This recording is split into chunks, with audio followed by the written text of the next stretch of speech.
나 자신에 대한 정체성을 제대로 알기 위해서는요, 내 자신의 문제에 집중하는 것보다 나를 만드시고 창조하신 바로 창조주 하나님을 바로 아는 게 사실은 나에 대한 정체성을 바로 아는 것입니다. 그래서 하나님을 바로 안다는 것은 바로 하나님이 쓰신 말씀을 통해서 하나님이 어떤 분인지를 알아가는 게 가장 정확합니다.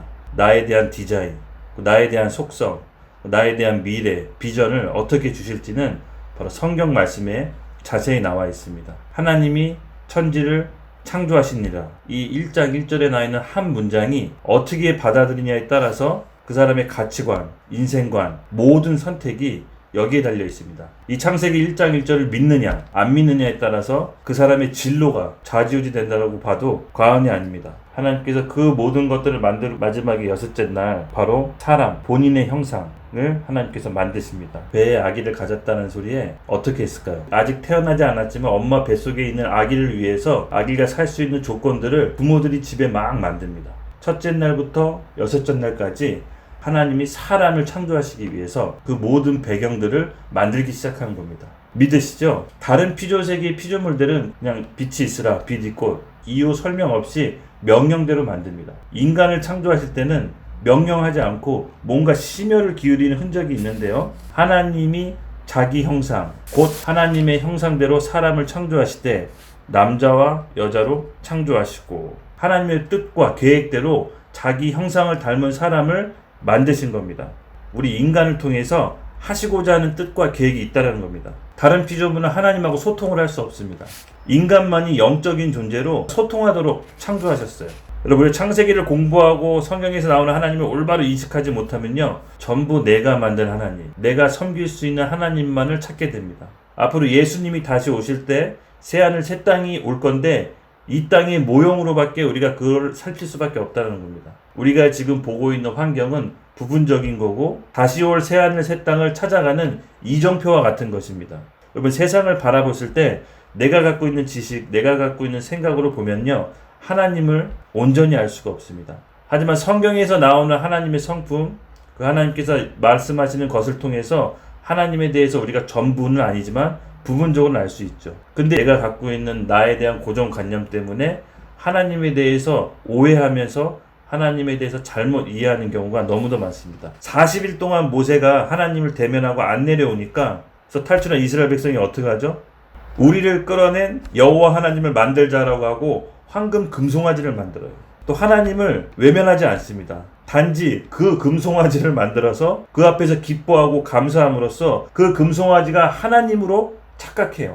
다른 하나님을 찾아오는 거죠. 그래서 예수 그리스도 통해서 하나님을 바로 보지 않으면요, 복음의 확신과 확고한 성경의 지식으로 알지 않으면 다른 금송아지를 만들어 놓고 그게 하나님이냐 숭배하며 살 수가 있습니다. 정말 이게 하나님이 내 하나님인지, 나의 욕심은 아닌지, 내가 하고자 하는 사역이 하나님의 뜻과 부합되는지, 아니면 내가 만들어 놓은 금송아지를 따르는 건지. 특히 카톨릭은 마리아나 다른 성인을 통해서도 만날 수 있다고 합니다.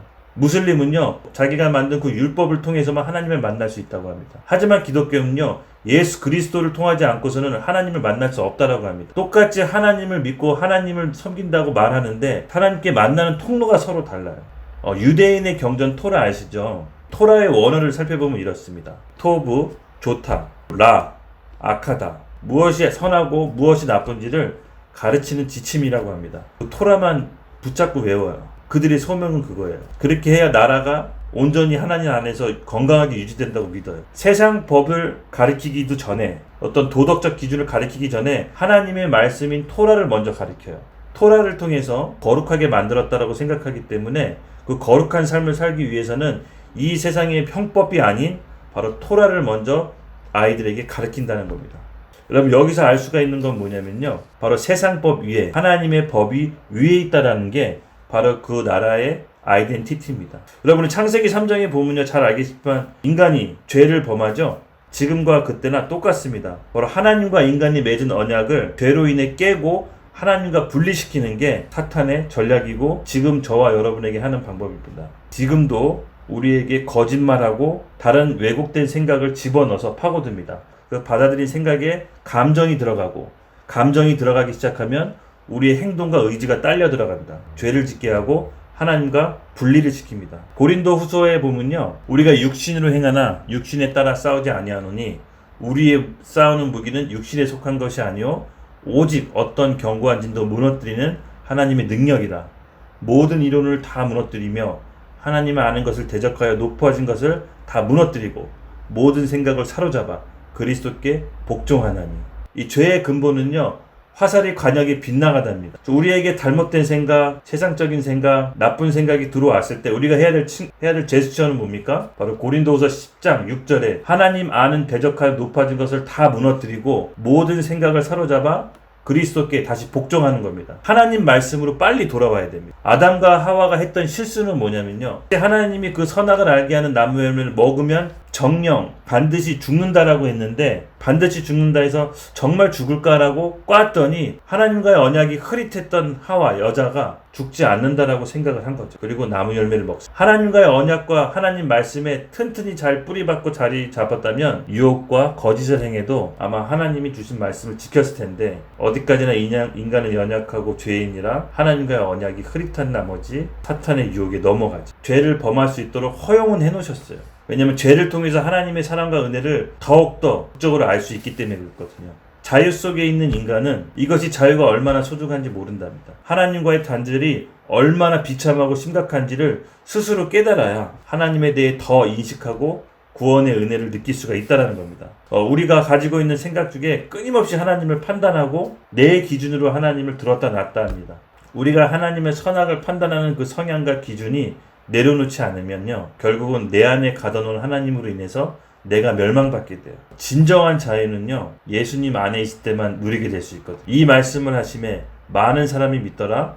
그러므로 예수께서 자기를 믿는 유대인에게 이르시되 너희가 내 말에 거하면 참으로 내 제자가 되고 진리를 알지니 진리가 너희를 자유롭게 하리라. 내가 갖고 있는 생각, 내가 갖고 있는 기준으로 하나님을 말씀하시는 걸 온전히 받아들이지 못하고 바로 내가 하나님을 취사 선택하는 그 교만의 자리가 있는 이상 온전한 하나님의 뜻과 의를 내가 알 수가 없다는 겁니다. 다시 말해서 우리의 정체성을 바로 알기 원해서는 나의 초점을 맞추는 게 아니라, 내 자신의 과거에 초점을 맞추는 게 아니라, 내가 상처받았던 거에 초점을 맞추는 게 아니라 창조주 하나님을 바로 알고 예수 그리스도가 어떤 분인지를 깨달을 때 날 창조하신 내 진짜 인생의 목적을 알 수가 있습니다. 매일 말씀을 묵상하며 신앙생활을 유지해야 됩니다. 그럴 때 우리가 예수님을 따라갈 수가 있거든요. 하나님은 피조물과 하나님을 같은 존재로 만드시기를 작정하고 계획하셨습니다. 어떻게 가능할까요? 내가 그리스도와 함께 십자가에 못 박혔나니 그런즉 이제는 내가 사는 것이 아니요 오직 내 안에 그리스도께서 사시는 것이니라. 이제 내가 육체 가운데서 사는 것은 나를 사랑하사 나를 위하여 자기 몸을 버리신 하나님의 아들을 믿는 믿음 안에서 사는 것이니라. 내가 하나님의 은혜를 패하지 아니하노니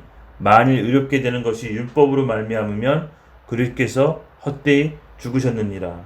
사탄과 죄와 타락을 바로 하나님과 같은 존재로 만들기 위해서 그것을 허락하셨습니다. 하나님은요, 우리의 죄성, 연약함, 걸려 넘어지고 괴롭고 바로 그 과정을 인생 가운데 겪게 하세요. 어렵고 힘든 과정 없이 하나님과 똑같은 대우를 받았다 100% 장담하는데 인간은 교만에 빠집니다. 그래서 하나님의 은혜와 구원과 기쁨이 얼마나 큰지를 극적으로 알 수 있게 하는 방법이 바로 죄 가운데 두는 우리의 삶입니다. 그러므로 여러분, 낙담하거나 우리의 죄로 인해 힘들어하지 마십시오. 그 죄까지도 하나님께서는 선으로 바꾸시는 분이십니다. 내가 죄졌다고 하나님께 우리가 너무 숨지 마십시오. 그리고 나의 나약함으로 내가 실패했다고 하나님께 도망가지 마십시오. 그 죄 다 아시고 계십니다. 그 사랑으로 인해 십자가에 못 박혀 죽으신 분이 바로 하나님이십니다. 그 십자가의 공로를 아는 사람은 내가 내 인생을 사는 것이 아니라 내 인생을 주님께 맡기고 예수 그리스도의 종으로서, 제자로서 살아갈 수 있는 힘을 얻는 것입니다. 아무것도 내 거라고 주장할 수 없는 것이 하나님을 따라갈 수 있는 정체성을 회복할 수 있는 유일한 길입니다. 나 자기 자신을 뛰어넘는 게 없더라고요. 모든 것이 다 내적 치유를 포커스 맞추는데 아닙니다. 예수 그리스도를 바라볼 때 내 내면이 치유됩니다. 십자가에 내 인생의 포커스를 맞추자는 겁니다. 주님, 십자가 앞에 내가 갖고 있는 상처, 고통, 욕심 모두 다 가져갑니다. 십자가 앞에서 해결하여 주시옵소서. 같이 주여 크게 외치고